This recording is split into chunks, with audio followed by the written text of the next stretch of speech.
Welcome to the #1 troublemaking podcast in the world. I am TT, and today I'm my host Nathan.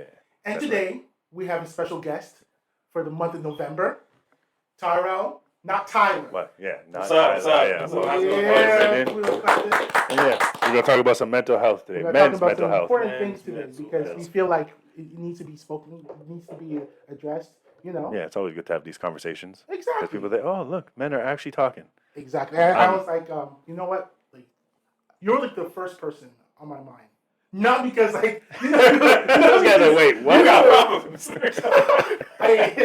the first. Yeah, the first time when I thought mental health, I thought this guy. I thought Tyrell. No, but no, I you know what? I just hear some good things about you being able to like. You're the most articulate person about like you're more aware about things. Thank you, I appreciate that. So I was I'm like, not used to saying thank you, but thank you. Thank you. You know, so I was like, yo, fuck, I want to bring Tyrell here and I want to talk to him about stuff. And yeah, cool. Okay. So, yeah. But I'll tell you like what made me want to talk about this even more because I always wanted to talk about this, but there was an interview. You guys in the Breakfast Club with like Charlamagne, DJ Envy, and I forgot just like hilarious. DJ Envy is with them now. DJ Wait, I'm thinking DJ Academics. Academics, no. No, we're not. I hope he would. Yeah, okay, DJ Envy. Yeah, you were ruining us. I'm not saying anything. Yeah, So, we had Lil Jon on, right? Yeah. Okay. Did you see that interview? I saw that he's not drinking and he's working out. That's pretty much all I saw. I didn't see the whole thing. So there was one moment, like he was talking about that, and Charlamagne mentioned mental health, about specifically suffering in silence. And it went from like him laughing and joking about his accolades and collaborations with people to him literally breaking down. Oh, snap. Like he took a second and he broke down and in that moment I was like, oh shit, this guy something happened to him. Something had to happen to him in order for him to like start crying like that. Not like in tearing up, but he was like, our brothers suffer in silence. That's what he said. And I was like, damn. And it's true. Like, a lot of us suffer in silence. And the way he was going about it and just describing things that happened in the past, I was like, okay, he most likely had a friend or had someone in his life where he most likely regretted, like, not speaking to them for, like, maybe 15 more minutes on the phone. Yeah. And before that person, because if he spoke to them a little bit more, maybe that person might not have taken their life or something like that. And you can hear that, like, there's a lot of pain. And he's always pushing that for, like, guys, like, especially in your guy groups, like, call your brother up. Even if they're like, oh, that's gay, that's homo, like, that's weird, that's all that stuff. Yeah. Just be like, yo, bro, are you good? Yeah. How you doing? No, I don't want anything. I'm just asking, how you been? I was just thinking about you.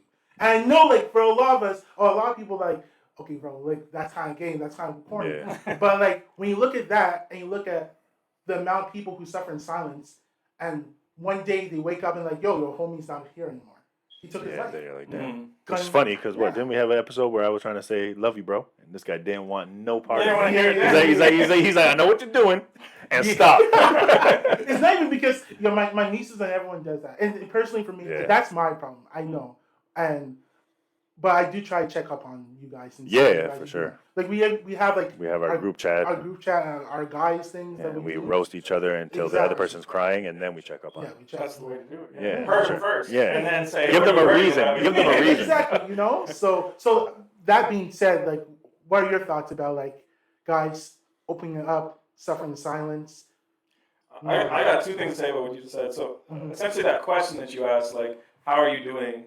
A lot of people that are suffering usually don't want to face that question. You know, like that question is usually a question they ask themselves every single day. And so when you say, how are you doing? I don't really want to reveal my cards because I've become comfortable in my pain. And having to reveal how I'm feeling towards you or towards myself to you makes me feel kind of like I have to let go of this thing that keeps me safe, you know? Okay. Yeah. That's one thing. And then I don't know what my second point was, but it's okay. We'll start. I guess I was gonna say I feel like also people like are maybe worried like if they do, like, can I trust you with this information? Because then maybe you might use it against me, or you might just make fun of me, or you might like say, oh, why are you feeling like that? Or it's like you said, oh, it's gay to feel that way, or like all this kind of thing. So then why am I gonna open up to you rather than I feel like I have it under control? I'm gonna just keep it to myself. Yeah. But most of the time, even when you feel that way, especially like I've seen like episodes of like therapists, like they ask questions, and then I'm like, damn, I didn't even think about that question. But they make you really think. You don't even realize, like, oh, I got this. But then they ask you a question, like, wait a second. I might not. I might not get this. And that might be exactly what happened with Little John, in the sense that he was finally talking about a topic that he probably kept to himself too long. Mm-hmm. I know that I did therapy. I did like 5 sessions. Nothing crazy. It was like something provided with work. And sometimes when you're talking about something that you don't know is a deep wound, Mm-hmm.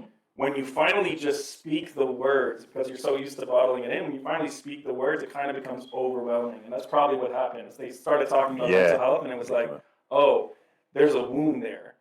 And then finally it just was like, It it's came over. out. You can't bottle it anymore. It's already out there. You open the lid, and it's kind of like those shaken bottles, you know? I kind of have an example of myself for that. Okay. I didn't grow up with my father, right? Mm-hmm. But then later on in life, we rekindled in a way, and then we started hanging out, and it was more like kind of like a friend. Okay. So I was like, all right, this is cool. At least there's some kind of relationship, right? And then he had passed away. Oh my God. And when I found out that he had passed away like weeks before, and like in his apartment, and nobody found him. So I was like, shocking. But then at the same time, I was like, I don't feel like I really feel that much. Like, it's shocking to find that out, but I was like in such shock that I was like, it is what it is. And then I was like, kept thinking about it, and I think I told my wife, oh, I have to go get something in the garage. So I went down to the garage, and I was like looking through my car, and I grabbed something, and then I turned around, and I just started crying. I was like, Oh shit. what is happening, bro? And I was like, I don't even understand why I feel this right now. And then I just kept going and kept going. I was like, oh shit, it's affecting me for sure, but I don't understand why I'm even like this. And then I think I cried for like 5-10 minutes, and then I went back upstairs. Obviously, my eyes looked crazy, so I was like, what's going on? But I was like, I don't know, I just broke down in the garage, but I feel okay now. And then even after that point, I felt okay. I went and hung out with my brother like the next day. Like, I took the day off work, hung out with my brother. I felt fine. I think when I started bringing stuff up, then I could feel like, oh shit, it's about to go again. And I was like, yeah, that little thing. And I was like, all right, cool. So we gonna stop? And then I realized after that, I was like, cool. And then I realized the only thing that affected me after is when we went to the funeral. They wanted me to talk, obviously, right? I'm like the firstborn son. So I was talking. I didn't know what I was gonna say. And then I went up there, and at first, like in my head, I was thinking, okay, I'm gonna say this, this, and this. And then I just got angry, and I was like saying, I was I was happy that he came back in my life, but then I was also upset for this, and I was mad. And then even like my mom was shocked because she didn't know what I was gonna say. My aunts and uncles were all like, damn, because I was going in at first. But then at the end, I finished it off by saying, although all that stuff happened and although I was upset, I'm glad that the last time I spoke to him on the phone, I said I love you at the end. So we wasn't like, even though it's the last time I spoke to him, at least the conversation ended in I love you, whether I was mad or not. So I was like, I felt good for that. And then after, the pastor came up and talked. Because I think I was the last one to talk. The pastor comes up, and this guy's like, I'm really glad that I got to hear all these different points of views from your father's life. He's like, one thing that shocked me, and I only realized after he said this, he's like, in my personal opinion, how I knew like your father, he's like, he was a very good cook.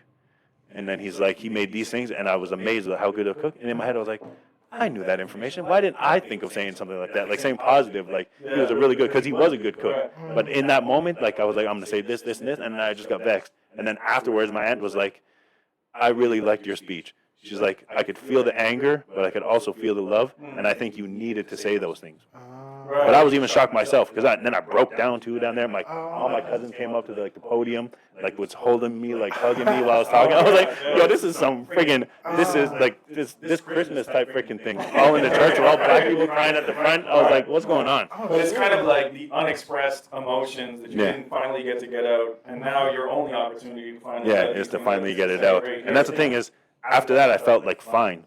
Like even now, like it's been a few years that my dad's passed, and like for example, like my mom will call me and she'll be like, "Oh, how you feeling today?" And I'm like, "I'm fine." And she's like, "Oh, I would just thought I want to check in on you because it's the day that your father died." And I was like, to be honest with you, I didn't even think about it, and I don't know if that's a good thing or a bad thing, but it's been a few years now, so I guess I've processed it, so it doesn't really affect me. Whereas like my wife has also lost her mother. It's been a few years now too. But every year on like the day that she passed away, she's like broken. So I don't know if that's just she hasn't processed it, or that's just the way she processes it, or maybe there's something that I'm not processing, or just I've processed what I needed to, and so I don't know what it is. But I don't think, oh, this day's coming up, I'm going to be sad that day, or I'm not going to feel well. To me, it's just a day. Yeah. If people bring it up, then I'm like, oh yeah, you're right. And then maybe I'll think about it, but it won't actually affect me. The only thing, like I said, that did affect me is like with like the first year after he passed, I could not listen to My Father by Luther Vandross.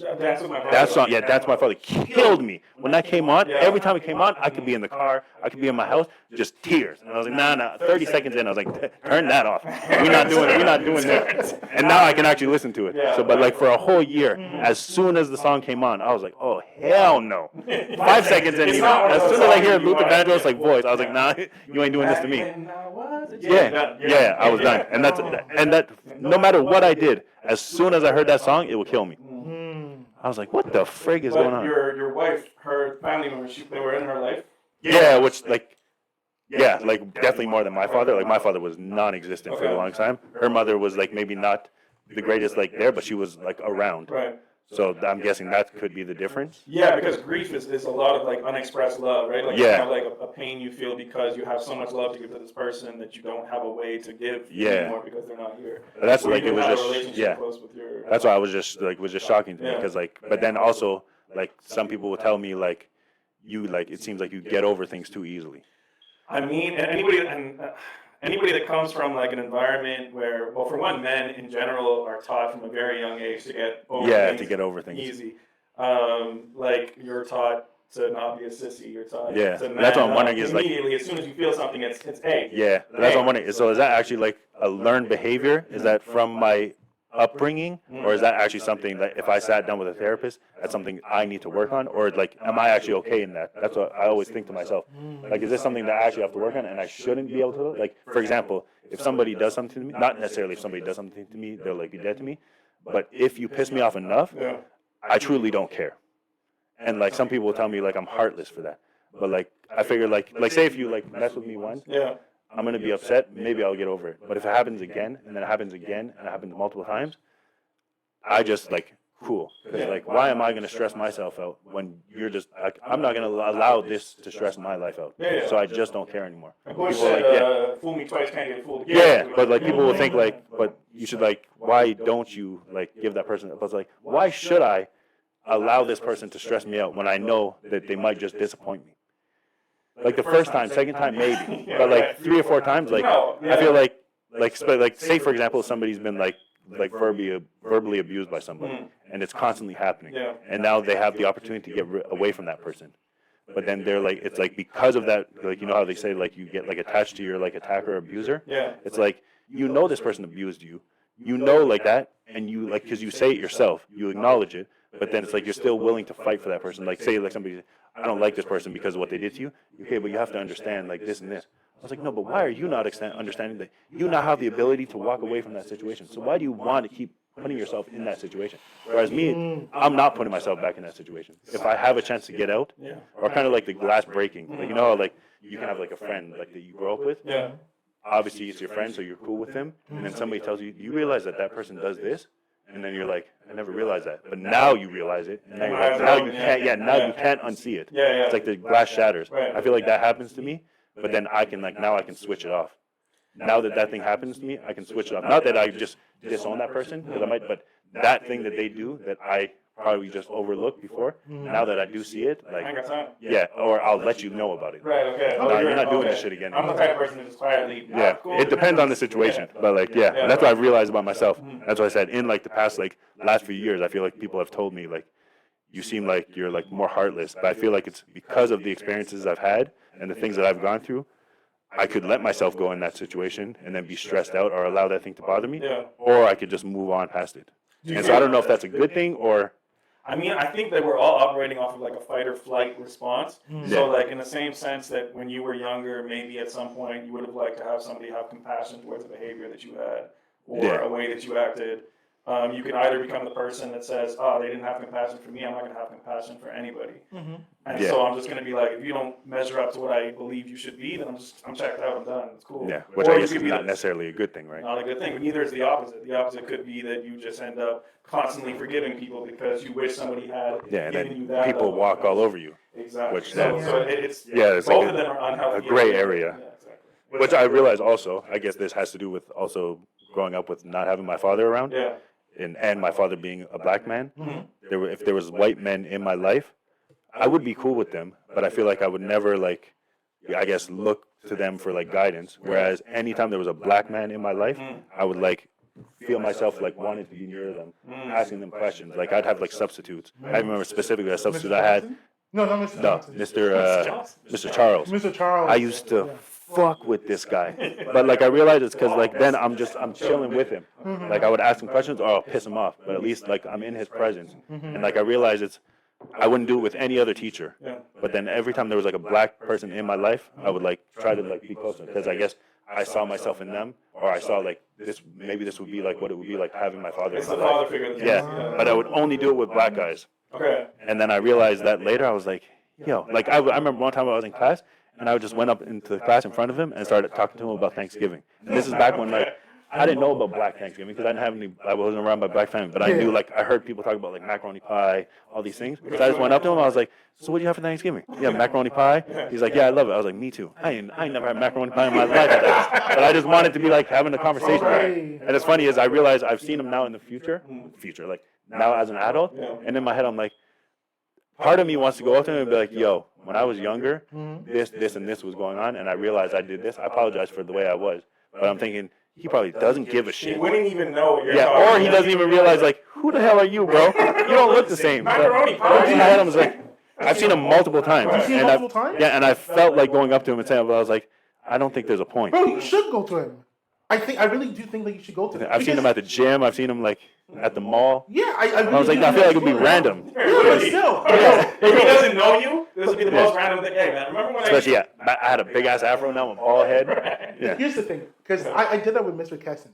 Okay. Oh, you saw him, like, later on? Yeah, later on. Because he was like, it's going to sound weird, like, he was like both the devil and like an angel to me. Oh, yeah, right? both shoulders. Yeah, both shoulders. Because like, there are times when he was my English teacher, right? And when I would like write or read, he would like what I was writing, but he would like encourage me to write more. And it got to the point where he was like, oh no, like, oh, it's your school, it's your Christmas break? Fuck it, come to school. And he would tell my dad like after the school, and I'm like, bro, I just want to chill, that's fine. Yeah. And he's like, nah, man, I see. Yeah, like, he sees something in Those you. ones that, And I hate it because there are times, I swear to God, there are times I thought, oh, do you remember in the Boondocks when Riley would paint the houses?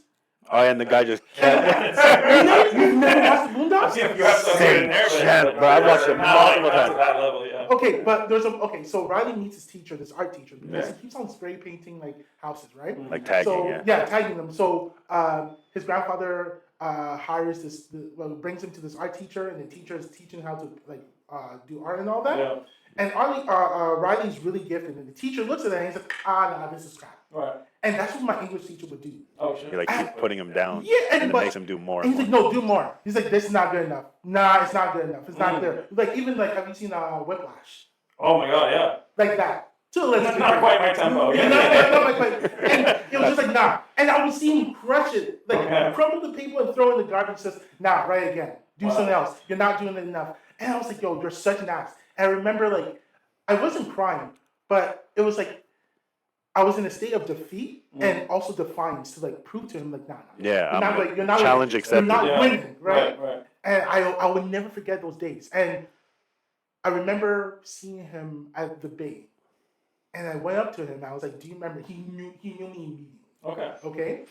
And I was just like, I just told him, "Yo, I hated you back then, but I really appreciate everything that you've instilled in me when it comes to writing and thinking outside the box." That's self-criticism. Yeah, because like I wouldn't be able to have like deep dive conversations with people or watch like talk about like my reviews. I used to review movies, right? And he used to make me watch, like not make, but like he would like force me to like watch these movies and like break every scene down. And I hated it. But then now, like when something you enjoy, something I love doing, crazy. I absolutely love doing, and I love like just like deconstructing everything, and I love it. And people might be like, "Oh, how do you notice these things?" I'm like, "Yo, bro, I don't know by that." I'm like, I remember because it was him. Yeah. So I told him about these things, and to be very honest, it's like such a movie Oscar thing to do because he looked at me and he shook my hand and we walked away. Straight out of the movie. Straight up. One know what's crazy about that too? Thinking about that, I do construction, right? Mm-hmm. I love doing construction. Mm-hmm. Like I realize now the career that I have, it's what I want to do. Mm-hmm. Like I don't go to work and frig work. I enjoy going to work. Okay. And when I was younger, I had grandparents. You already know, strict as hell.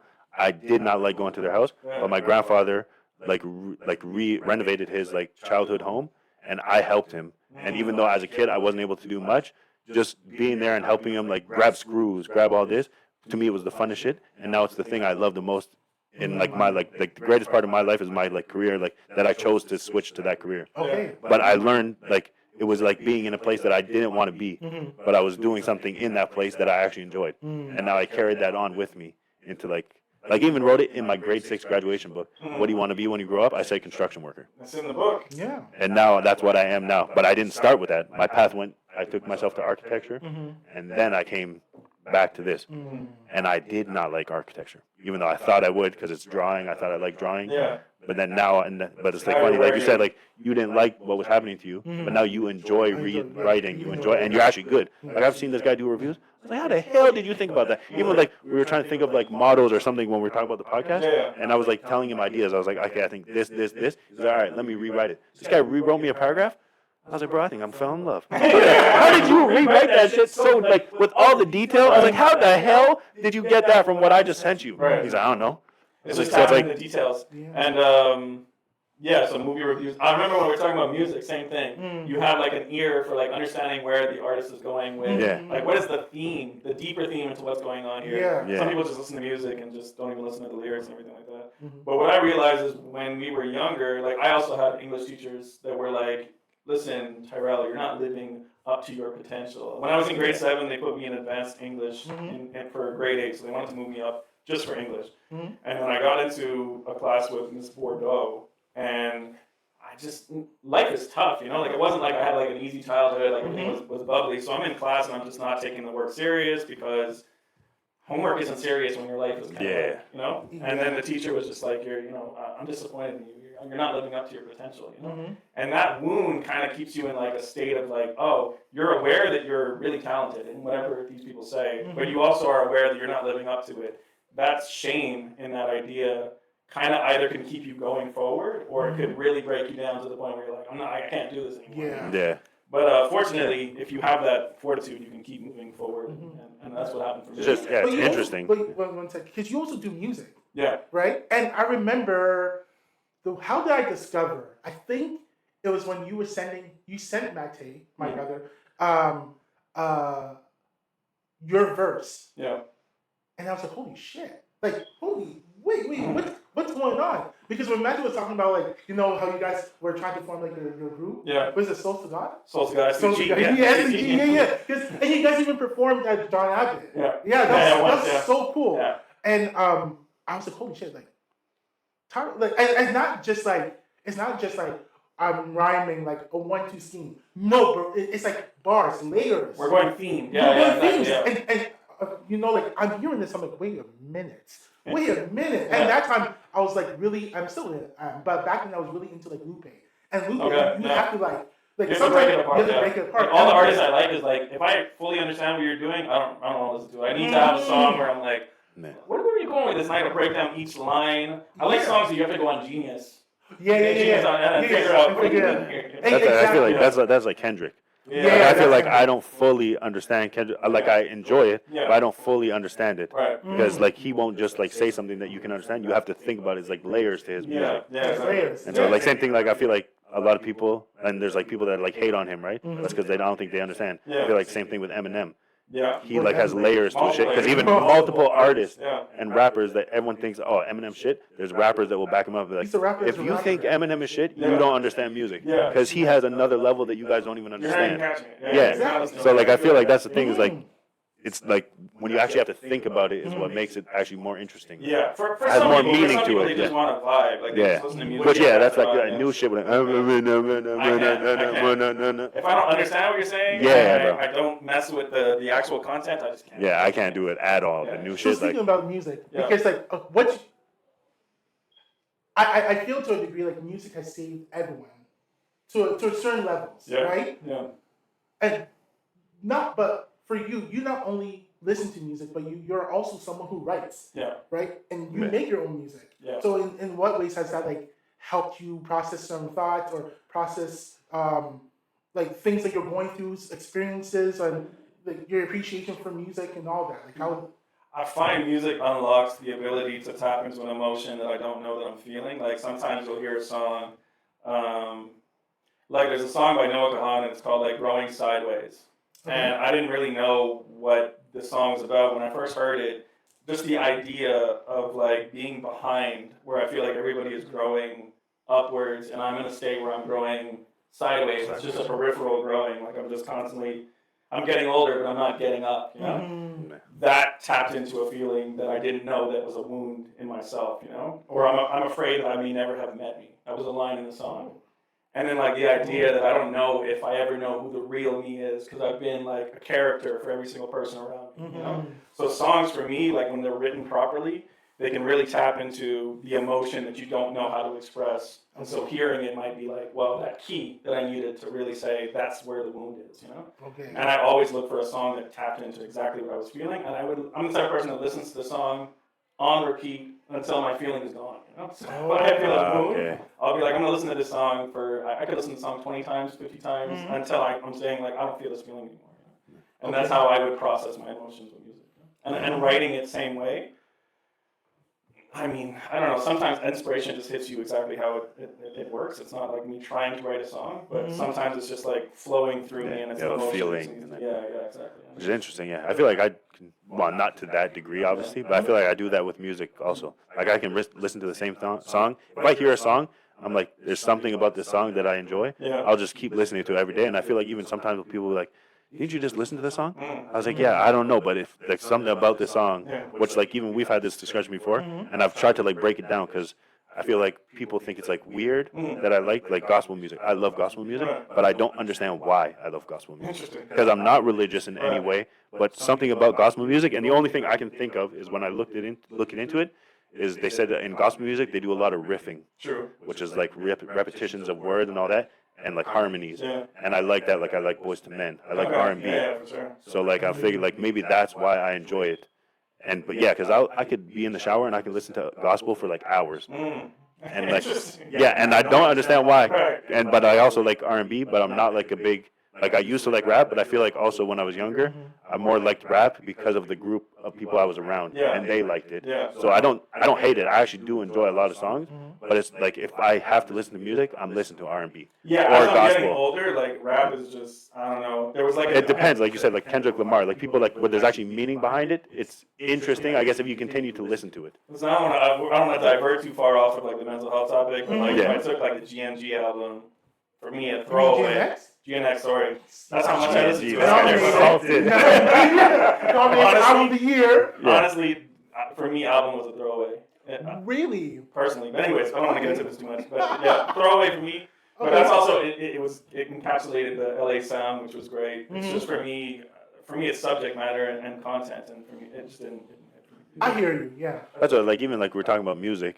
They even said like there's like scientific fact I think that they said like music actually does affect people because they'll say a baby that doesn't know how to dance, doesn't understand the words, will hear a song and will just start moving because like the vibrations of the music, it moves like they said it even like it vibrates your blood, which causes you to move. Like it does something to your body. That's why music is so powerful. Okay. So even if the song is not great, it's just the vibrations of the music. It just gets your body flowing. So it's just like it's cool because like it actually without like even people say like I don't like music or I don't listen to music. I guarantee you find some song that person will start even if they don't realize they're gonna start tapping their leg. It's just it moves you no matter what. Yeah, like so it's just interesting. I was like, it was actually this album. I was listening to this album, right? You know, Neon Bridges. Yeah. Okay, so I was checking out the reviews, and someone was saying that he was on a road trip with his sister, who's deaf. But just the vibration, the song. Yeah, they can jam. She was actually going on beat and just I don't know how she was, but she just got a wave of emotions from just the vibrations and just the I want to sound like weird, but like the frequencies of like Yeah. Yeah, because you can feel it in your body, even though they can't hear it, but they can feel it. Especially like somebody that's deaf, it has higher senses, like their sense of feel, their sense of like touch is stronger because they're missing their hearing. Yeah, So just imagine, so just imagine the vibration. They probably feel it more intense than we do. Okay, yeah. So if that makes us get like bump up and stuff, imagine them that has a more intense feeling. Oh yeah. Yeah. To retouch back on mental health and like let's segue it into music. Do you guys listen to new music? I do. All the time. I don't. That's the thing is, All the time. I prefer like the old school. Like I will say, actually, I heard it recently. Yeah. NLE Choppa's new album, Oh, really? the one where he's like doing the Tupac thing. Yeah. That song to me slaps. You really like that? I like the flow of it. But he sounds like. But I think okay. But that's a diss track. Yeah. That's, I'm not really into the new music, so But like, I I think know. I know the sample. Yeah. I like the actual song. Yeah, I like I said, like I like the vibe, like because compared to what he does before, I don't like that shit. Okay, I know. But this song, like, it's because Yeah, you he went- can he see, yeah, that's the transformed, thing. yeah. He definitely, this album is not his usual stuff. Yeah. But it's, I feel like he took like the Tupac, like that old style, which that's the type of rap I like. Like I like Tupac, I like Biggie, Okay. like the old school stuff. Yeah. All this new stuff, I don't even know. Like the person he was dissing was a NBA yeah, YoungBoy, right? yeah. I don't know no song by that brother. I don't know. And Songs I like can't. either of them. Yeah. I'm good with that. I only know it's like what it's called. Well, I don't remember what it was called anymore. With what? Blueface? No, the one that he did the diss track of NBA YoungBoy. What's the The song just called? came out, Yeah, it's I can't remember. I just like the flow. Like the same thing with like the LL Cool J and Eminem song. That song is fire. There's an LL Cool J and Eminem song. Yeah, you didn't hear Like it? both of them together. Yeah, and LL Cool J kills it on that song. Yeah, he does. That's right. Because like I feel like he does. yeah, but I feel like that's what happened is all these older rappers. They have their flow in the way of they doing music, but now they kind of like stepped aside and let the new generation come because that's what the kids nowadays listen to. We can't stand it, and then they came in and said, "Okay, this is what our generation listens to," and it slaps. So I don't know if it slaps because it's our music, Yeah. or if just I mean, they're LL Cool J, I actually- wouldn't say it's my era. Like he had a few songs when I was like in the 2000s or something like that. yeah, it was probably older than us, but still, like we still kind of grew up on I'm that. not saying compared knock to you it. out. Yeah. But I don't know what the song is, but listen to it if you didn't hear it. Okay. It slaps. I'm gonna listen to it. But Yeah. But Yeah, the so it's reason just like- the reason why I was asking that question is because I find people that struggle with mental health tend to not want to dabble into new music. Like I find myself Interesting. listening to the same albums because of, for one, the predictability of it. I don't have to invest into a new album where it's either going to hit or not hit. I know exactly what to expect out of it, and they say that also with people that struggle with mental health. They watch the same show over and over again because it's less of an investment to watch a new one and be disappointed. Damn, bro. Then you just I'm watch all the same. mental health up in here. That's what we're That's talking part of my about. I life. didn't know that. I actually didn't know. Yeah, that. me neither. So you watch the same shows because the predictability of it allows you to expect what you're going to get out of it. So I know that out of this show, like I could watch Seinfeld a million times. I've seen all the episodes. I know what I'm going to get out of it. It's not going to get me to crazy highs, but I'm not going to be disappointed. And so that level of comfort I get out of just doing the same thing. Okay. You just know That does make sense though. Like for example, sorry, No, go ahead. the thing that we have because my favorite show is Fresh Prince of Bel-Air, Okay. the OG. Okay. But they made Not that the new new show. one, Yeah, they made the new show, yeah. and I refuse to watch it. Right. Which, like I told Titi, I've explained it. I'm sure the show is good in itself, Right. but what annoys me is that they like coined it as like a remake, but they twisted the shit out of the story. So it's not. Yeah. So it's like I feel like it can be its own show, but the fact that they like said it's a remake is what kills me. And then like he tells me, oh, this character's like this. Has nothing to do with the original character. Right. Yeah. Not even close. But they have the same names. Yeah, so like that's why I told him I think as a show on its like a solo thing itself, if it wasn't like all the publicity around it was that it was a remake, I'm sure it's a good show. I'm sure the production is good, but because my mind is just thinking remake, it's like killing it for me. So I can't like I think I watched like the first episode or whatever. we watched It wasn't bad. Yeah. Like it was a good show, But then but would you even watch it without the what the laurels it's resting on? Like if you didn't know Fresh Prince of Bel-Air, would you watch Bel-Air? Like, that's what I probably would. That's what I said. Like, Yeah, okay. but because I know like the story behind it, it's just making it harder to watch it because it's like it's not like it's like okay, this was just a show I like. It's my favorite sitcom, so I don't want to like I guess like you could say like tarnish it in a way. Yeah, right. Yeah, like same thing with like all these things that we have with like the Little Mermaid, with like now she's I mean, I saw the new one. That's what I'm I saying. watched Like it. I'm sure she's an amazing actress. Yeah. And I want her to have these roles. Yeah. But did she have the role because she was the best actress for it? Or did she have a role because they wanted to put a black character in the show? I don't And want that's to what's be annoying. reasonably troublemaking. That's definitely what it was, right? And that's what I feel even bad for her, because I think she is a good actress, and she deserves to have a role like that. But why not make a new story so that she can be known, that's the character that she made, rather than she's portraying a character that was already existing, and they're just changing her color because it doesn't matter. She's a fish. She can be whatever color she wants. But the story was already written. Yeah, there was no reason Yeah. to do the change. I'm not against it, but at the same time, was it necessary? Yeah, that's what I mean. If there was 100 people that auditioned, black, white, Asian, and she was truly the best person for that role, by all means, go for it. But I don't believe that was the situation. You don't think so? I don't believe so, bro. I don't know. Because I feel like before the movie even came out, they were talking about her doing the role. Yeah. So it's like she was chosen for that role. Yeah, she was chosen for it. And I don't know, because at first, I did feel a type of way, and I still kind of feel a type of way. It really depends on the project. Yeah. Right? So for The Little Mermaid, I do agree with you guys about that. But like, for example... I didn't say anything. like, for example... we gonna cause trouble, you with us. Because there are examples of stories where the character could be anything. Yeah. I will give you an example. Okay, we were talking about Ghost in the Shell. Sure. Okay, so it's basically in the well, actually not too distant future, because the series takes place between 2029 and 2045, right? Okay. And human cybernetic technology has it's at its peak, near its peak, where you can have a prosthetic body but the mind is still there, right? And the main character, Motoko Kusanagi, she is a Japanese-born person. However, the creator wants to dabble in the idea where you can be anything you want. You can have a black arm of a black man, and have a body of an Asian woman, and have like the hair of like, I don't know. You know, you can mix and match. Mm-hmm. And so when Scarlett Johansson was announced as like to play the major, they call it major. People were like, what the fuck? She's supposed to be Japanese and all that stuff. And because Motoko Kusanagi, a white girl, it doesn't make sense. Rings true to me. But the thing about the world, especially with the creator, he wanted to dabble like, can we exist without like the shell, right? And can we put a shell? And if you were able to transfer your body into like a black person or a white person or anything like that, how will you identify yourself? What would that look like? So it wasn't. So those kind of examples, I would defend. I would be like, yo, guys, you're too much, because if you understand the concept of what the message of Ghost in the Shell, you'll know that like her being any kind of body, which she's in, like she dabbles in throughout the series, you'll understand like this is not a big. That's what I mean, but that's the lore. Yeah. The person told you that's that was his like and insight. those are exceptions. That's what I mean. That to me, I would defend that as well, because that makes sense. That makes sense. But this is a story that was already written. There was no need for a remake.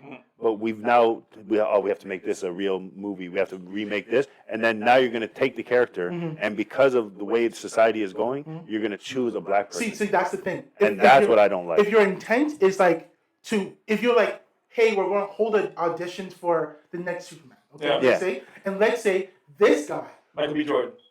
Okay, listen. I was thinking about Michael B. And Jordan he's just the best person for the role. He just absolutely. We've seen him in Sinners. We've seen him in so many movies. We feel like this guy really embodies Superman, right? We want to go with him. I actually wouldn't care. I feel like, but I think that I don't mind him. I just think he's not great. It really depends. It all depends on the movie. Creed 3, and also and also the director. Because let's be honest, in Game of Thrones, a lot of the actors are not really good. It was the magic of the writing and the directing. Yeah, true. That's what I was gonna say too. What you said, Creed 3 is terrible. I haven't seen it yet. I saw the first one. I've never seen any of them. But I would like question for you.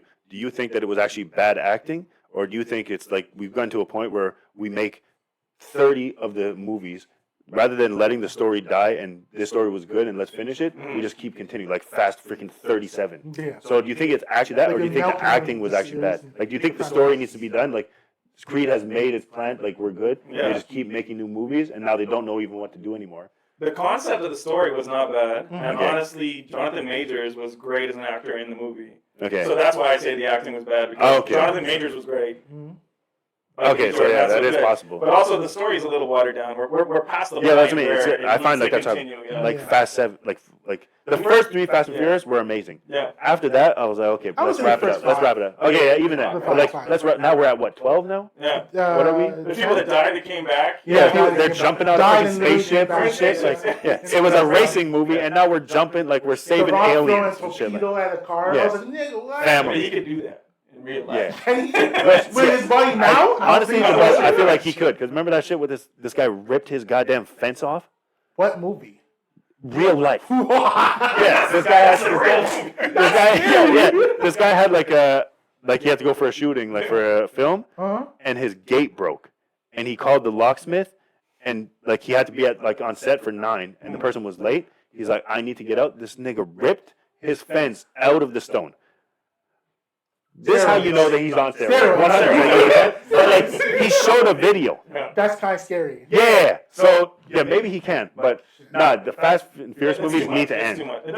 It's ending now, right? Like we're. I haven't watched. I Because, think the last one I watched, Which one? I don't even remember, to be honest with Was it you. with Paul Walker or before he died? I've definitely watched after he died, but I felt like they were going down after that point. I didn't see the one where they CGI'd his brothers. Like they used his Oh, yeah, brothers yeah, to yeah. act and use Yeah. Paul Walker. Was that 5? That's 7. That was 7? Yeah. Okay, yeah. That's the one with Wiz Khalifa, like the song that Wiz Khalifa did, Yeah, right? See You Again, which is the Oh, number that one, song like, kills me the too. most popular Yeah. rap song of all time. They always put that shit with speaking of Savage. music, Yeah. I just want to go back to the new health, the new Tangent. mental health and like just new music, right? Right. For me, I love discovering new music, Mhm. and I'm really, and I will admit, like there are a lot of artists Yeah. who I don't know what it is. I feel like it's not in them.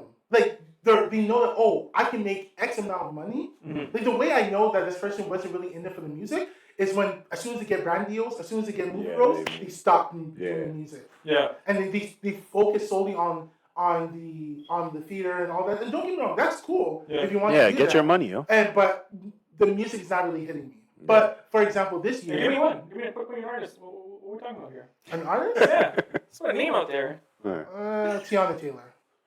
I mean, I don't And know. she's You don't like nominated- her? Her album, her R&B albums, is nominated for this year's Grammy. Well, next. Oh, and you don't like her music at all? I don't think I know any songs I by think her. that she's a good artist. She knows how to sing, Yeah. but it's not there. Okay. Like when she was with good music, I was like, oh yeah, like she's like Kanye is really helping her out, right?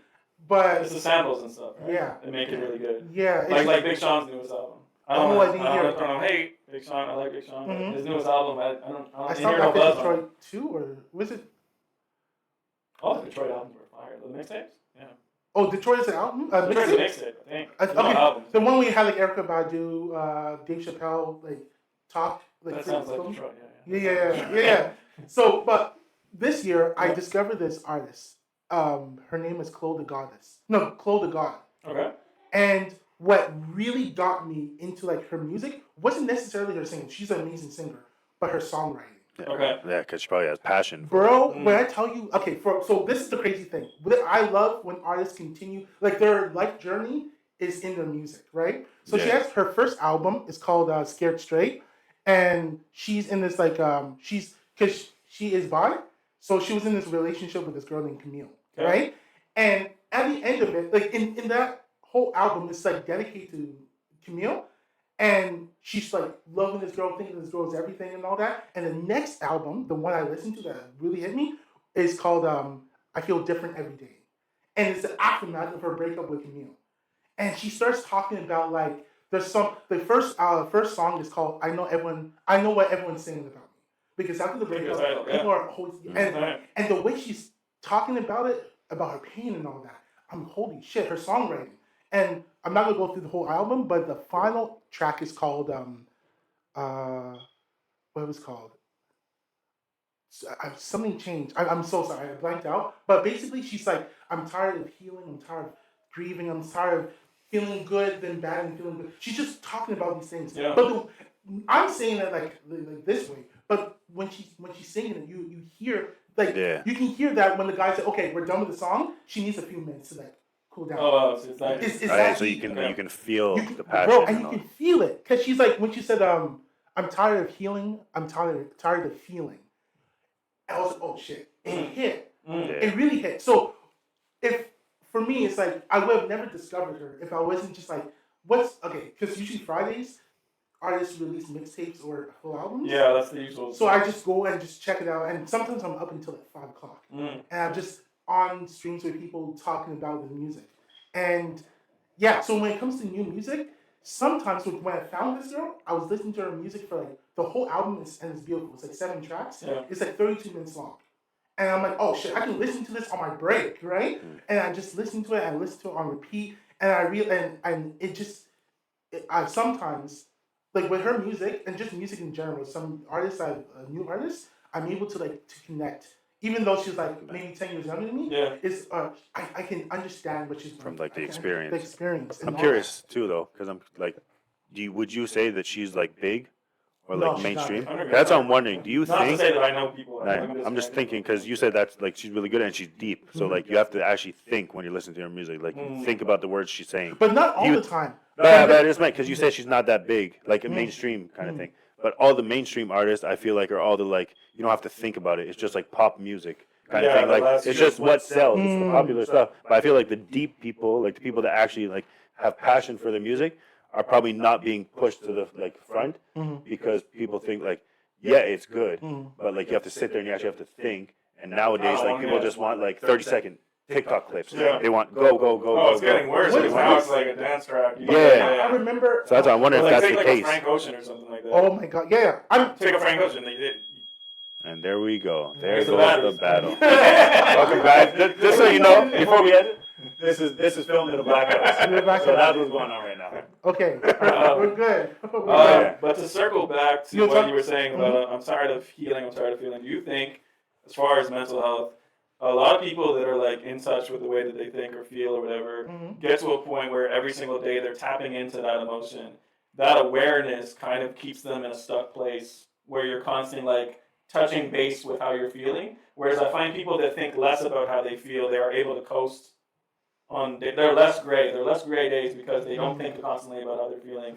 Okay. Would you get to a point where you've arrived, or do you, or is it always a constant battle of thinking, I need to do better, I need to heal, I need to fix, I'm broken, Okay. right? So for me, I'm gonna speak for myself, right? I always have to talk about my feelings. Yeah. To myself. Yeah. I do talk about it with my friends and all that, Yeah. but mainly it's more like it's not like, hey, you're feeling this way, you're feeling this way. It's like, why are you feeling this way? What brought you? Like, for example, I'll give you a really good example, okay? A good friend of mine, Josie, she got engaged this week, right? Oh, nice. And I'm like, holy shit, amazing.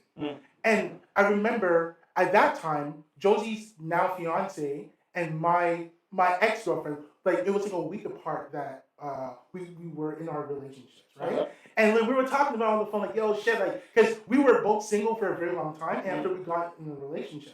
So it was like, it's kind of weird, like, not weird, but it's like, you know how, like, some girls will be, like, pregnant, and it's like, oh, you're pregnant, I'm pregnant, or our journey, right? Yeah. So it was like that for us, because it was like, oh, shit, like, she'll message me, like, about certain things, like, oh, shit, like, it's been such a long time.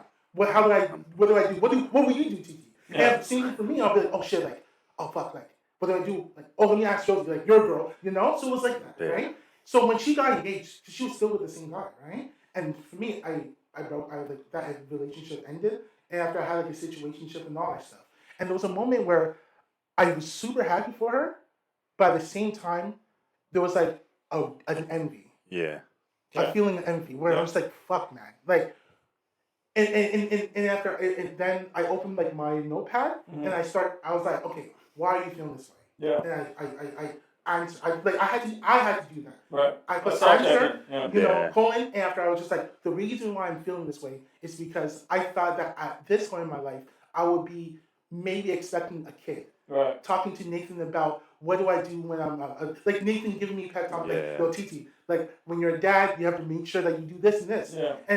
And I'll be like, what's next? And so, okay, Yeah. next, I talk about this.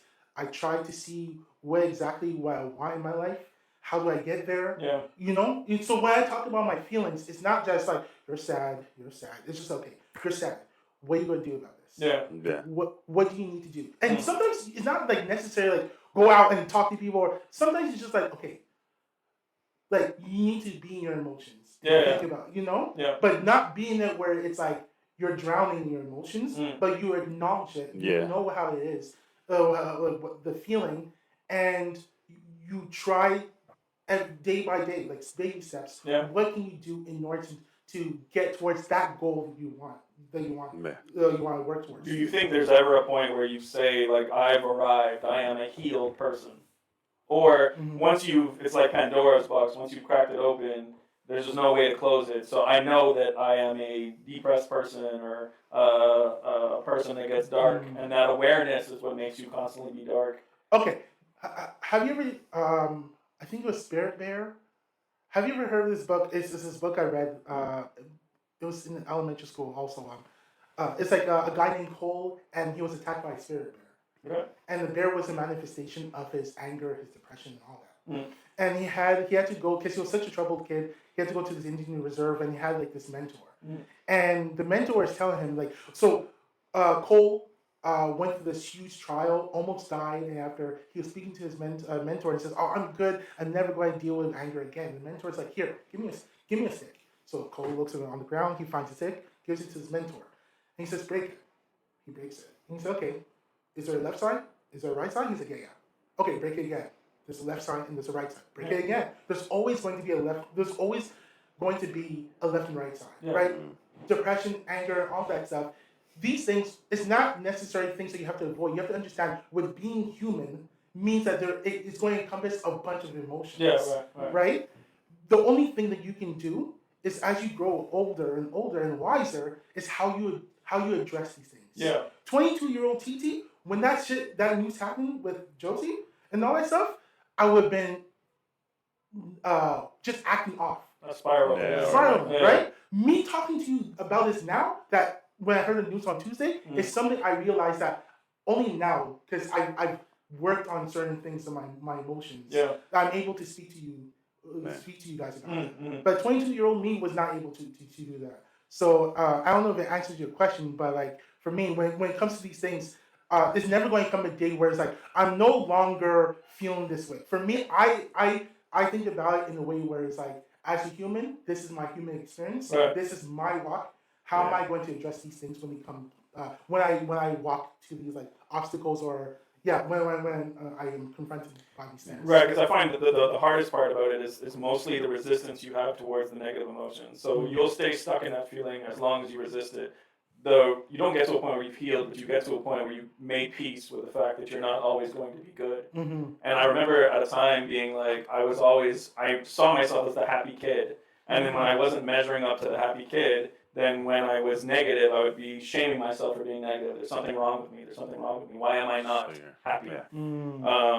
But once you start realizing that when you face yourself, you're going to be unhappy sometimes. And the more you make peace with that and understand where it's coming from, you can get to the point where those feelings kind of just come and go as a wave rather than something that sticks. Yeah, so that's what I had a question. I was going to say I had a question as well. Because like now, because mental health is such a big thing in society, and they say like you should talk about this, I always think to myself, because I feel like I can have these conversations, like TT said, to myself. And I'll say like, why am I feeling this way? And I'll try to work through it. So in my head, I'm thinking, does that mean I'm capable of doing this on my own? Or because mental health is such a big thing, everyone, like, you know how they say everyone should go into therapy?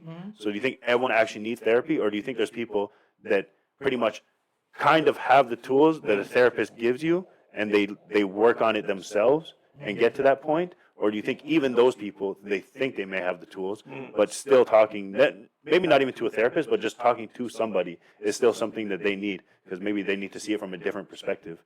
Because like I feel like there's people that like, I feel like I can look at somebody and be like, I think you need to talk to somebody, because I don't think you're processing like your feelings or your emotions properly. Whereas, not to like toot my own horn, but like I feel like I can sometimes, or at least maybe not all the time, but sometimes I feel like I can take that emotion and be like, what do I need to do to get through this, rather than just like sitting in it, like you said. So do you think everyone actually does need therapy, or you think there's people that actually have learned the like techniques or things that they need, the tools to actually get through these things. Because like even like how he was saying, I feel like you said, do you feel like you're like that completed person or whatever? I feel like we're never completed, and I think that's one thing that we have to realize. We're always a work in progress. Because like same thing, like when you're a kid, you didn't understand this, and now as an adult, you understand that thing as a kid, but you'll never be in that position again.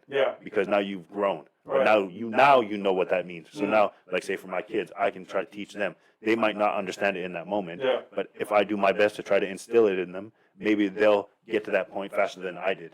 So like you're always a work in progress, right? So I'm always questioning myself, like, do I actually need therapy, or the fact that I'm thinking like that I feel like I can get that, does that mean I'm okay, or do I actually like my mindset or like me thinking like I'm getting through this is actually like a therapist would look at that and be like, you think you are getting through it, but in your own way you have issues that talking with me can help you get the tools that you need for that. So you think you might be good or better than this person at dealing with this, but you're just dealing with it in a way that you still don't have, like you need different tools than say that person.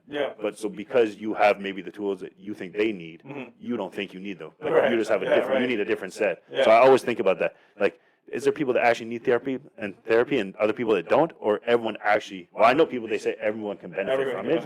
But I'm wondering, like, do you actually need it? Like, for example, TD did that. I feel like then he kind of worked through that, and now he's able to talk about it. But would a therapist hear that conversation and be like, there's things you're missing, or like there's things that we could still go deeper into? I think there's two sides to it. I think there was like this whole thing. I don't know if you guys listen to like Terrence Howard's thing where he was like kind of telling people what he knows about science. Anyways, I know. But then like Neil deGrasse Tyson was like reviewing what he was saying, and what he was saying is that you don't even know the stuff that you don't know. Right. So like you may be valid in what you're thinking about what you think about your own mental health and the things that you're going through, and you may know those things, but you don't know what you don't know in psychology. So you don't know what you don't know about yourself. So in a sense, seeing a therapist would allow you to reveal those things. That being said, I have heard of this thing where like you know yourself too much. You're an intellectual person where you constantly analyze yourself, whereas it won't benefit you to see a psychologist because they will be revealing the things that you already know about yourself. You may have to seek a different type of therapy that allows you to more release emotions rather than just talk about it and make sense of them. So I think it works either way, but either way, go to therapy first to find out. Because I was gonna say, you being like you didn't go a lot, but even those 5 sessions, you have kind of like a one-up on us who has never been in therapy kind of thing. Not necessarily a one-up because the sessions that I went to were not helpful. You didn't feel there like was like helpful. one sentence that really unlocked something, but sometimes it's the relationship with the therapist. The therapist doesn't really understand how to pull those things out of you. And this was a guy, and he was just like, he just didn't get it. Like he just, You're telling me things I already know. Tell me how to help. I know these things about myself. I need you to tell me how to get through them. You're not there. You're just like, at least from what I understand is like they said like you switch your therapist because they might not work for you. But they also what I've heard is they said like people assume they're going to go to therapy and that person's going to give them answers. But the therapist, their job is to give you the tools so that you can answer those questions that you have. So like that's why a lot of people go to therapy like, oh, it's not working because they're not getting the answers that they think they need. Whereas the therapist's actual job, like actually, I don't know if you know this, you know how they call them shrinks? I found out they said that's because their job is to shrink your problem. I didn't know that. Which is interesting. But even with that, it's like I don't know who said this, but it was a therapist. But it was like my job is not to make you go from 0 to like 100. Right. Let's say 0 is the midpoint where you're okay, right? And 100 is like you're elated, you're on cloud 9, and negative 100 is obviously like you're down. My job is a lot. Negative 100. Talking about it, you're down. Okay, let's say negative 10. Okay. But their job is not to like make you feel like just go from 0 to 100. It's more to go if you're at a negative. I'm going to how to get yourself back to normal. That. And through our conversations, hopefully you're able to find a way, a regime, or coping mechanism, things that can allow you to continue, even if you go from like 0 to like negative 5. You're able to the conversations that we've had. You're able to go back to like 0, right? Because one thing I wanted to say. It was about like the happiness and sadness and all that. I was reading this book and they were talking about it's called temporal happiness, And okay, if I'm getting that right. So think of like a meter, right? There's a meter, and the top is your happiness, and your bottom is like your sadness. In the middle, it's like it's just you're You're neutral. It's like a regular Monday, right? Yeah. You're not happy that it's Monday, but you're not sad that it's Monday, right? Yeah. And he said that there are times when, for example, when let's say you get a new car. Oh my God, I'm gonna get a new car, and you get your car on like I don't know Tuesday. And you're like, oh my God, this is so great. And you're like, this is the best day of the world, the best day of my life. Yeah. But then like a week later, you're back to normal. The thing about us is like you're going to have those spikes of happiness, but eventually it should go back to. I was just about to say that. And same thing with sadness. It's like, oh shit. Like for example, let's say your dryer just broke. Yeah. Damn it, I'm so mad. I just don't want to pay for this, blah, blah, blah. You see the prices and all that, and you have to buy the pieces to fix it, right? And let's say it costs like $1,000. Yeah. It sucks, and you're not really happy about that. But eventually, maybe in a month or two, you go back to zero, right? I think that a lot of people really have to recognize that you have that. You can't always be happy. You can't always be happy. You can't. You have to find You won't whatever always be that sad. is, whatever the midpoint is. That's what you should work towards. Yeah. Right? The goal should be towards getting to peace. And peace should be a zero where you're kind of like receptive to what's happening rather than being, if you chase the high, you're bound to get disappointed. Yeah. You're grateful for what you have. I want to be happy. I want to and I'm not, you know? So then it's like, okay, now I'm negative, you know? But if I just chase this, just here, I'm good. So that's why, I feel like that's what it is. It's not learning to like fix your problems. It's more learning coping mechanisms to deal with those problems in that moment. And then you're going to come back. Like, if you don't have the coping mechanism to deal with that issue, it's going to feel like that issue never goes away. Right. Whereas you have the coping mechanism to do it, you're going to go through it. It's going to suck. You're going to get through it. And then you're going to go back to, like you said, like neutral. Yeah. And then if it happens again, now you know, okay, this is what I need to do. That's the same thing like I'm trying to do with my kids. They like, sometimes they get very angry. Right. And then they'll say like, this person made me mad. And every time they say that, I try to tell them, no. Yes, you are upset. Yeah. What they did may have upset you, but you are choosing to be angry. Yeah. And it's okay to be angry, but you have to figure out how to get yourself back to normal. Right. It's not that person's fault. Because otherwise you're back to the hest of whatever. That's If they treat you bad, you're bad. If they give you... So it's always their bad. But Yeah. what are you doing to fix you? Because you can't control them, Yeah. but you can control how you react. Yeah, And obviously they're young. They're not going to get it. But I figured right. if I continue telling them that, it's going to be in their mind. And then when they're older and they can understand that, they'll be like, Daddy told me this all the time. Yeah. And now I can get back to yes, this person made me mad, but I'm going to do this to get myself. And that's my goal. I'm hoping that will help them. What's crazy is, like, especially as a father, you try to do everything possible to prevent them from making the mistakes that you made when you were younger. But you realize that they're going to make them. I remember when I was younger, my dad would be telling me lessons, and he was trying to prevent me from making the same mistakes. I still had to hit all of those walls, and he thought that I wasn't receiving the messages. It's like, I told you not to do this. You have to live your own experience. But the thing is, you still have to go through it. But what happens is when you implant those ideas, when you go through it, you go, see, I knew, now I remember what he was talking about, and now I can finally embody what he was talking about. I can learn from that lesson quicker than somebody that just experiences it the first time and goes, I don't know what's going on, you know? Even, for example, like I had this conversation with Titi. My kids, like, they've gone for like play dates or like I've talked to parents and a bunch of parents will be like, your kids are amazing. They're very well behaved. They have manners. They're calm. Like my son went to a birthday party. It was a sleepover. The parents told me after, like, your son can come back anytime he wants. He was calm. He said the kids even like they went crazy last night and your son was sitting off by himself because he didn't want to be part of that. And even we were shocked, like, you don't want to go? Like, obviously the kids were going crazy, but they're like, you don't want to go play with him? He's like, no, I don't want to do that. And so like in my head, I'm like, does that like, am I actually doing a good enough job that he has that instilled in him, that that's how he acts, or is that just innate in him? That's a hard thing to figure out too. Like, what is like sometimes I'll look at it, like, not to say that my kids, like I think my kids are bad, but sometimes I'm like, I don't want you to go to sleepover because you acting like this shit. I don't want people seeing that. But then they go to that house and the people are like, your child is super calm, your child is super polite. But then at home, I want ketchup. No, like, can I have ketchup? It can't have ketchup. And then I tell my daughter, Daddy will not get you anything until you use the manners that I know you you have. And then she'll sit there and I'm like, wait a minute, you're asking for something? How do you ask for it? I will not get my daughter anything until because every day from school, she's in the middle of taking off shoes. I want Apple and I want Gabby Dollhouse. I was like, cool. How do you get Yeah, there? I'm not gonna answer you unless you use your manners. Yeah. Then she'll say, "Can I have apple, please? Right. Can I have Gabby?" I was going to tackle your son last week. Yeah. Because last week, because I was like, yo, no, because the fight was last week, right? Yeah. Yeah. Or 2 weeks ago? 2 weeks ago, I think. Yeah, 2 weeks ago. Even maybe more than that, bro. No, the fight. Yeah. The poke in the eye? I think it was 2 weeks ago. What? It was definitely 2 weeks ago. Okay. Last week, last Saturday. Aspinall? Yeah. Aspinall? Was last Saturday? I think so. Holy shit. Yo, time is so weird. Yeah, So okay. anyways, during that fight, right? Because we're watching it after the kids are watching TV, so we're watching on the laptop, right? Yeah. And the oldest son was like, Dad, I want more.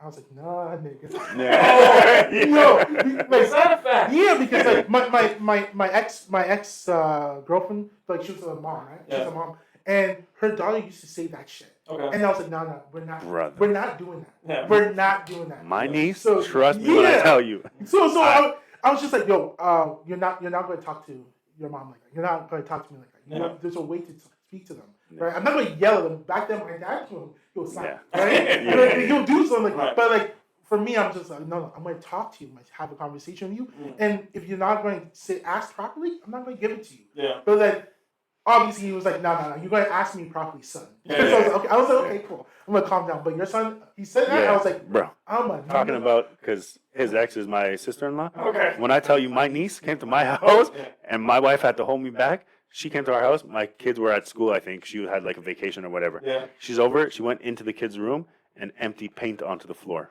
All over her hands, all over her dress, everything. I was like, all right, cool. Yeah. Go in the washroom, clean yourself up, Right. and then we're going to clean the thing. This girl gets in the bathroom. I'm like going over there. Are you cleaning? She's like, clean my hands. I was like, first of all, I was like, who are you talking to? Yeah. Clean my hands. Right. I was like, no, you gonna ask properly. Right. Because Uncle almost just knocked. I straight up told her, I was like, Uncle just knocked you out. Almost just knocked you out. Okay. Because I had to take a second and breathe. Right. Because I don't know who you think you're talking to. Yeah. So like, yeah. It's crazy because like we were instilled with like the respect, and so now like my son's 2 years old, but like if he says something like in a tone, I'm like, hey, whoa.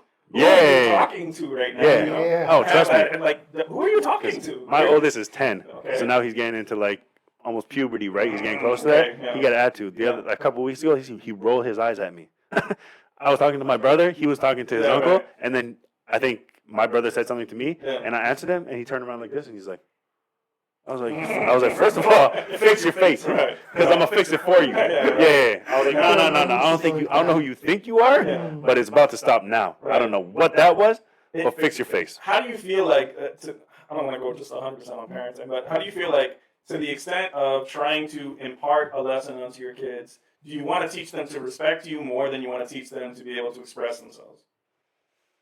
That one's a hard one. That's a balance, right? Yeah. Like, because that's like I even listened to like podcasts and they said like people think like say like go do the dishes. Yeah. Well, I don't know what just happened. I almost had a seizure, but Yeah. go do the dishes.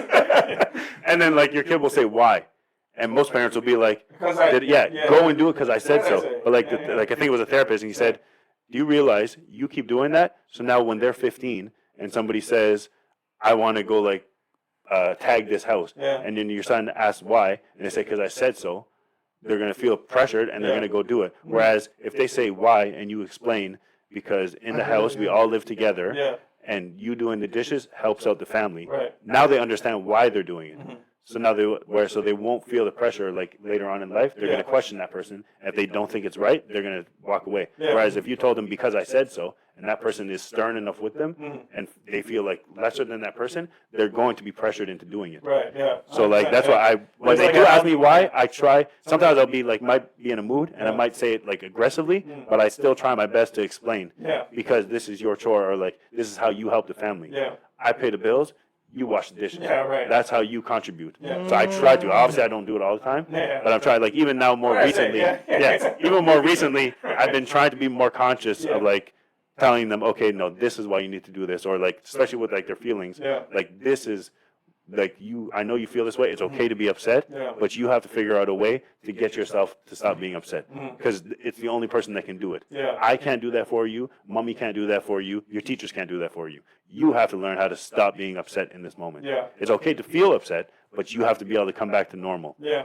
And so, yeah, obviously that's hard with like 8-year-old and like Yeah, 4-year-old and all the yeah, things. But exactly. like, One Yeah. of the good things that I learned, or I'm learning, it's all an ongoing journey, is like the repair, you know? It's not to avoid the difficult. So like if I'm scolding him in a healthy way or whatever, and I'll be Yeah. like, yo, you can't do this, and he's crying, I let him cry, and he goes through whatever that is, and then afterwards the part is to go, I know that you wanted to do such and such a thing, I don't want, you Yeah. can't do that right now, and then I give him a hug. So there's still Yeah. like this repair that happens, so he doesn't have a torn relationship with me, but it's Yeah. only about what I said. yeah, definitely. That's what I try to do as well too. Like, Right, yeah. I look like I might scold them, Yeah. but then I'll hear myself, or I'll like feel like, okay, you're Yeah. getting upset. Yeah. So then I try to like calm it down a bit, Yeah. and then I'll try to get back to like a normal voice and go back to talking. Yeah. And then after that, I'll be like, do you want a hug? Mhm. And then most of the time they'll say yes. They want a hug, yeah. And then you'll hug them, and you can almost like feel them like go like limp in a way, like they're Right. letting go of it, and you're Yeah. like, okay, now you feel better. Because it's Yes. a diss, you know? Like Yeah, that. you're tense. It's Like this, same thing yeah. when you're angry, you're tense, right? Yeah, right.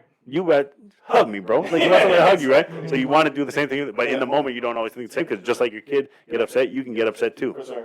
So yeah, no, it's a lot. Yeah. And it has to do with mental health too, no? Yeah, Okay. I mean, that's why we have a lot of issues. Two things. Okay. Because we're Wow. past an hour. Yeah. But I love the conversation. Two Yeah. things though. The first one is about medical intervention when it comes to mental health. Yeah. Okay, a lot of people. I hear a lot of people feel like they have that mentality where it's like, I'm such a weak human being that I need medical intervention in order to make me feel good. Mhm. Right? So what are your thoughts? Are you for? Are you against it? Are you in the middle? Is it situational? What exactly are your thoughts about it? I mean, personally, I had like 2 panic attacks that put me in the hospital. And so after that, I had to kind of address, you know, maybe I don't have a grip on this as much as I thought I did, you know? And so I decided to go the medical route. I did take escitalopram, or I don't know exactly what the brand name is, but and that was like an antidepressant / anti-anxiety. I don't think it beats actually addressing the issue, but sometimes when the symptoms of the issue are bigger than you can handle, Yeah, you it can't definitely- even address it. Yeah, I was at a point where it was like, my heart's like this on every little thing that would bring my anxiety up. I needed to take that in order to get to a point where I was just a little more leveled. I don't think it's weak to go for meds, but I do think it doesn't fix the problem. You need to get to the root of what the issue is and actually deal with that, because it could just get you to a point, like I got to a point where I was taking those meds and I just felt numb to everything. Yeah. So it gets you, I'm not feeling anxious, but I'm also not feeling happy. You know, like I'm just not feeling, which was a good thing to when I was at a point where it was too much. But it's not good if you want to experience the joy of, you know, having your son there doing things, and you're just Yeah. like, Well, I guess it's like the same thing. yeah, Like that's obviously like to a higher degree, like antidepressants and all that. But Yeah. I feel like it's the same thing with like Tylenol. I'm not like big on like taking pills, yeah, but I also don't get crazy headaches. Yeah. So like when I get a small headache, I'm like, oh shit, what's happening? Do I get a tumor? And then people tell me like, that's a headache. I was like, oh shit, this is not fun. But I still wouldn't take a Tylenol. Yeah. But I feel like the same thing. Like a Tylenol doesn't necessarily fix a headache. yeah, It will just help it like Numb numb it a bit. Yeah. But then there's either something that you're doing, maybe you're dehydrated, so you're drinking water after taking the Tylenol, Yeah. and that's what's actually fixing the headache. Yeah. But your mind thinks, oh, I took Tylenol, so then next time it happens, you're gonna take I'm gonna Tylenol take again, Tylenol, yeah. and then you become like almost dependent on it. Whereas I don't ever really take Tylenol or anything neither, like yeah, that. yeah. It has to So be like then an extreme I don't case. ever think about it. Right. So yeah, so I feel like it's the same thing with that. Like Yeah. people start using Tylenol and then they overuse it kind of in a way, Yeah. and then your body probably gets used to it. Mhm. So then they're using it thinking it's not working. Yeah. Whereas it's just your body saying like you don't actually need this. And Right. like now, when you first took it, it helped slightly, Mhm. but now you've taken it so much that it just doesn't work anymore. Yeah. But your mind is so like in think that I definitely need this because it's gonna help. And then there's the reliance, So it's the right? same thing with, to the like, same those- extent, like if you're taking the anxiety meds and then or antidepressants, when an anxious moment happens, you're gonna think that this needs to be fixed. When in reality, like anxiety is gonna be a thing that everybody experiences. Yeah. Moments of depression, not like a chronic depression, but like an acute depression. You may go through a period where you're just not happy. if you think you need to fix that every single time, you'll seek those meds or you'll seek something. Yeah. And really, like, sometimes it's just acceptance and figuring out what's going on that needs to happen rather than going Yeah, to the med definitely. to try to fix it. Same with Tylenol. Yeah. Sometimes you just need to drink some water. Yeah, that's the thing, really. And then what's even like, for example, like with like, I feel like they said like there's people with like addictive personalities Yeah. and then people that don't necessarily have addictive Right. personalities. Right. And I feel like I'm like maybe like in between because, for example, I did smoke before. Yeah. I had stopped at one point and then I started again.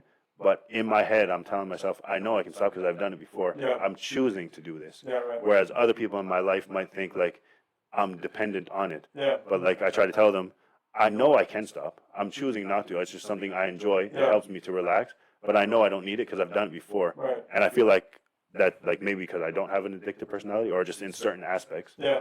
But like I feel like there's other people that think like because maybe they have an addictive personality, they see you doing that thing. Yeah. And they like, no, you're dependent on it Sure. because you're not stopping. But like I'll tell you, I can stop. I'm choosing Oh, to do this. yeah. And like say for example, like my father, I found out when I was born, he stopped smoking cigarettes. Okay. Like, you know how people say it's very hard, it took me months? Right. He said the day I was born, he stopped smoking cigarettes. He never smoked another cigarette in his life. There you go. So I feel Sometimes like, you just need yeah, that motivator, but I feel like yeah. everyone, well, I guess maybe it's harder. It's obviously harder for other people. I'm not saying it's easy, Yeah. but I feel like there's some people that can do it. Whereas I feel like I'm that person too because I've done it. I smoked weed when I was like younger. Yeah. Then I just stopped either because I couldn't get any or I just didn't feel like doing it. Yeah. And then I started again.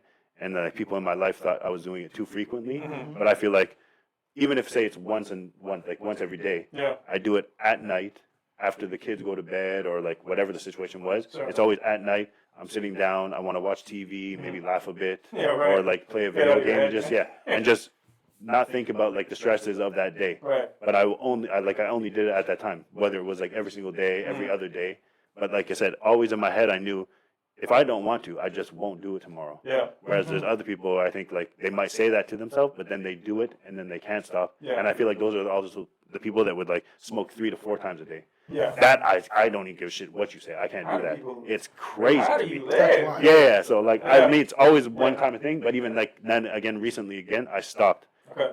and I know I can. I don't have to do it, but it was something I did enjoy. But I feel like I said, there's people in my life that thought, no, like you're becoming dependent on it. But in my I try to tell them too, no, I'm not. Yeah. 'Cause It's I know I stop can when stop. want to, Yeah. But Yeah. it's like I guess just like different people like think like because they feel this way or they be maybe because they have that fear or anxiety, they think you're saying this to yourself, but I can see something different. Yeah. Whereas like if I'm telling you something, I need you to also believe what I'm saying. Right. Okay. If it's Yeah, really that's to like- that if it's really to that degree, then obviously somebody might have to step in. Yeah. Like But if I've also shown you in the past that I have stopped, Yeah. then sorry, I don't see why there's an issue with it.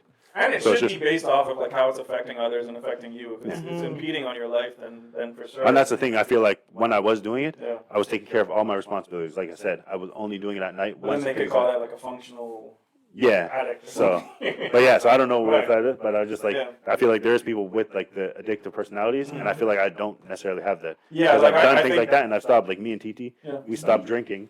Yeah. Oh, I now was it- now dependent it's been on like- alcohol at yeah. some point, but I wouldn't say that I was addicted to alcohol. I could Okay, stop. yeah. You know, like when you like, I need this Yeah. because this is how I'm coping with life, but Yeah. I'm not like itching for alcohol. You know. But Yeah, that's believe the it or thing, not, like- when Yeah. it was Now I just don't like, even feel like it. it was yeah, now it's just like I could do it if it's here, but I'm not. Because I don't need yeah, when we were Yeah. younger, obviously we went off We like went off, 17, yeah. 18, we were Yeah. going crazy. Easiest And then- escape, right? Yeah. easiest. And then when I had kids, we were still doing it. Like we'd have parties, like Yeah. say once a month or on birthdays, and I'd go off. But then my son would wake up at 6. My Once you have wife a would kid, be like, forget yeah, about it. I yeah. gotta wake up in the morning. Bro, I gotta yeah. get my And so I started like, yeah, I'm not Yeah. down for this. Yeah. So then I started like slowing down, or like if I would drink with friends, I would know where my limit is, Yeah. and I would stop myself and start drinking water right away. because I gotta wake up. And then in the yeah, morning, the next day I would feel okay.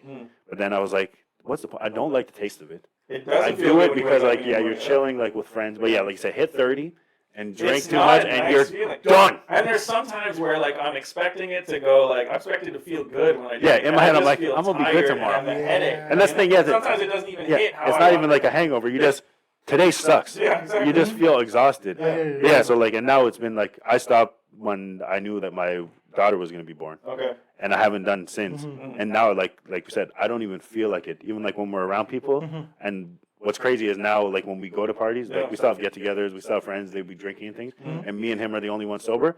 Funny part about it is we're usually still the two hypest people at the party. Yeah. That's another thing. It masks your own personality. I thought that I needed that in order to be this person, to like get loose or whatever. Then but you stop drinking and you're like, wait, I'm still that guy. But then what's crazy is like you see how other people, like how the alcohol is affecting other people, and you're like, I definitely don't want to feel this way. Because like you're acting like clowns right now. Right. It was like that. Yeah, I remember, a lot. I would never forget. Like there was a time, it was an old friend of ours' birthday, or I don't know. He was having a get together, and my ex was there. I was with my ex, and I was just like, what is this? Like just it was like a transformation. Just a whole transformation, and it was just like I didn't like that because what I realized is that some people, for other people, like some people would drink and just like to like feel good and just in the mood, but there are other people who drink to drown the misery. And you can see. And for her, it was just like it was there. It was out there, and I spoke to her. I was like, "Yo, like, hey, what's going on? What was this?" Like that morning, it was not good. My sister, she felt the tension, and she's like, "Y'all need to go outside and talk about this." And we went outside and we were talking about this, and she's like, "Yo, I'm an addict. I do this. Like this is what I do, and you have to accept it." And I was like, "Whoa!" I mean, I don't have to accept anything. Shit, you know. But yeah, those things, and one of the fears I had when it came to like stopping alcohol, when drinking, was like, am I going to lose myself? Right. Like, am I that? You know? Am I that? Yeah. And I was like, no, like that's not. I know I'm TT. I know who I am. Yeah. You know. Yeah. And when I cut the alcohol, the only thing that I had to like do was explain to people, yo, I didn't stop drinking because I had an accident. Yeah. Bro, the amount of times. How many times? To the point where you may have you may have not excuse, like you may have like not. What did I can't you say? remember what I did, but because every time I said like I don't drink, they're like, oh, you were like you had like an alcohol problem. I was like, no, I don't drink. And they're like, but why don't you drink? I was like, it's like because I don't drink. And like it's so normalized that it's like there's something wrong with you. You're not doing it. You know? It's so weird, and like, you have people who look at you and they're angry. I'm like, why? I'm not. There's a difference between like, you know, for example, you have a vegan who's like, I recently changed to veganism, and this is not all vegans, right? But there's that demographic where they're like, you know what you're eating? Do you know what you're eating when you eat a hot dog? Do you know what you're eating? You know how many people die? You know how much suffering? And you're like, okay, bro, I know you just recently converted, but like, don't do that shit, right? That being said, though, sometimes like I'm sitting there, like I ordered a chicken breast the other day, and I'm eating it, and I'm like, this must feel terrible for somebody that's a vegan. Like here I am eating this whole like half a chicken here, you know. And they're allowed to. They gotta live. But you don't have to push it on there, like force your value. Exactly. So for me, not drinking, I'm like, yo, bro, I will make your drinks for you. Yeah. I will do that. Yeah. But I'm not. I just don't want to drink. Are you guys at a point where it's like no drinking? Yeah, no at all. drinking. I haven't Absolutely drank not. anything since. The alcohol I use is like when I used to cook, and even with that, because of the fire, the alcohol burns out. Yeah. So it's just the flavor. Like when I cook with sake, Yeah. it's just the sake flavor and not the alcohol, right? It's not I'm against alcohol like per se, but it's just like I don't see any reason for me to drink. To drink. Yeah. And what's cool, like I said, now also because it's been so long, I feel like, at least for me, I feel like it's cool to see myself in those environments where I used to drink, being able to, like you said, like be yourself and like still thrive, like without the alcohol. Yeah. Like you said, we can be like we're mostly the life of the party, and we're not drunk at all. We're not drunk. Right. But we can not that we act drunk, but like I said, we can act hype, more hype than the people that are drinking. Usually, like you can tap into the energy. Yeah. You're aware of the energy. They're just like bring to it. They're just bringing whatever they can. We can see there's so many times when we're at the party. And I'm like, yo, Nate. Yeah, we can see the We turn. can see the turn. It's crazy. Like we've been playing like drinking games and all that. And like I remember one time we went to a party and there was like people that we knew and then people that we didn't know because it was like a friend's party, but they had other friends that we didn't know, and they didn't know that we didn't drink. Okay. But then they started seeing us just like drinking water or like, and then we'd even like play a game with them like, if you get this wrong, you have to drink, and we'd sip on our water, and then they'd be like, this shit ain't fair. I was like, what the hell you mean ain't fair, bro? Enjoy your drink. Why are you so worried about like I'm not even looking at you with judgment. Yeah. Just do your thing. We did every time it gets to you, you do it like a different dance move. Me and TT were like doing the dance move, making it go, and they're like, yeah, but it's still not fair. They're not drinking. I was like, brother, I just pop lock shit. Like, can you do your move instead of worrying about what I'm doing? Yeah. So man. Yeah. Okay. So the last thing. Right. Yes, okay, but my thing, if you can impart any kind of words to someone who's like feeling a specific, like, okay, I'm not, because it's a With men's your health. 5 sessions of Oh therapy. god. Yeah, right. Like, expert. what would you say, like, from your experience, like, if your boy or someone you know that's suffering in silence, what exactly would you say to them in order to give them that feeling that they're not alone? First of all, don't believe that you're alone. That's one of the, like, we tend to think that I'm in pain, I am the only one in pain. There's always somebody that has felt something like what you felt. Similar, exactly. And if you could just be authentic about how you're feeling, at the very least, it'll serve as like letting go of some of that pressure. You know, like if you're like this, you ever seen like those like valves or something like that? You're just releasing a little bit of that. It's not going to get you to a point where you're happy, but at least you won't be at a point where you're boiling. So that's one thing that I would impart. And other than that, it's just more like acceptance on your moods and stuff like that. Because the hardest part I think about mental health is the shame towards like how you're actually feeling and just not, you know, it's going to get better. Everything passes, but the more you hold on to that negativity, the more it's going to stay. And your mind is in a way that it notices patterns and it will recognize a negative pattern and try to latch onto it just because it's familiar. The more you familiarize yourself with that negativity, the more you're going to activate it. So, which I gotta say, the only last thing I would say is what's interesting to me is we seem like we're so into mental health nowadays, but there's also, I feel like, a lot of shame behind it too. So it's like mental health is big. You need to get checked. But then when you do, or say like maybe you don't go to a therapist, but you try to open up to somebody, then they shame you for it. So like, it's okay, crazy, brother, like I didn't want to do this. yeah. You're saying that I should do this. Now I do it, and now you're shaming me. Now you got problems. Yeah. So now I promise you I ain't gonna do it again. Right. I promise that, and then that's not good, right? That's like, But also, like, don't allow people to dictate how you're going to live your life. Like, don't live from other people's opinions. People are going to be judgmental. Even us talking about mental health right now, there's going to be people in comments that say like you're soft or like if you shed all of that and kind of just try to better yourself, I think none of that matters and you'll feel better. How about you? What's your lesson? The only thing I would say, if I had to say anything, is that if your boy, if you ask your friend, like, bro, what's going on? Yeah. As much as you want to like, you want to like clown them, like how you usually do it, if you see that person is like, there's something that the person that needs to like get off their chest, respect their vulnerability. Yeah. Yeah. Because you get one shot. You get one shot. Yeah. That's the one everyone, like you get one shot. Because once you disrespect someone's vulnerability, oh, you weaponize that shit. Oh, weaponize. It's done. Yeah, it's done. As much as they want to, even like the subconsciously they want to trust you. Yeah. But because that moment, they'll have a flash of that moment. It's like, yo, it's so hard. Because to bring it up to that, when you're at that point, you're at a breaking point. You're at a breaking point. And you are at your most vulnerable. I'm fully exposed here. So if I show you a little bit of it and you shut it down, I'm never, it's done. There's this show called Win or Lose on Disney, and there's this guy, they kind of like do like cartoons, and he kind of, when something bad happens, he gets this whole shield around him, like a medieval shield. Okay. And it's like a full lockup. And so when you open yourself up and somebody is not receptive to it, you tend to just shut down. You'll never be able to open up to that extent again. So be very careful about when somebody's at that point and attentive to it. Some people like to joke it off, and you lose it. That trust that you have there, that's a very privileged position to be in. And if you could just sit with them in that moment, yes, exactly that. I promise you'll get so much fruit out of it. You'll just be like, wow, now that person feels comfortable enough to open up about anything. And finally get to a point where healing happens. Wholeheartedly, yeah. All right, Ty. So, where can people find you, or anything? I don't know if you want people to find you, or you just want. I mean, I'm not in the social world much anymore. Like you guys can find me at Tyrell, not Tyler, on pretty much any social media. But I think my name's Tyrell Meany. If you guys want to look me up as a regular human being, and as far as my artistry, I think that life is art, and we could just be humans. All right, man. Words of wisdom, Tyrell here. Thank you for being a guest. I really appreciate that. It was a really good episode. All right. All right, guys. Troublemakers would be reasonable. You'll see. Peace. Peace.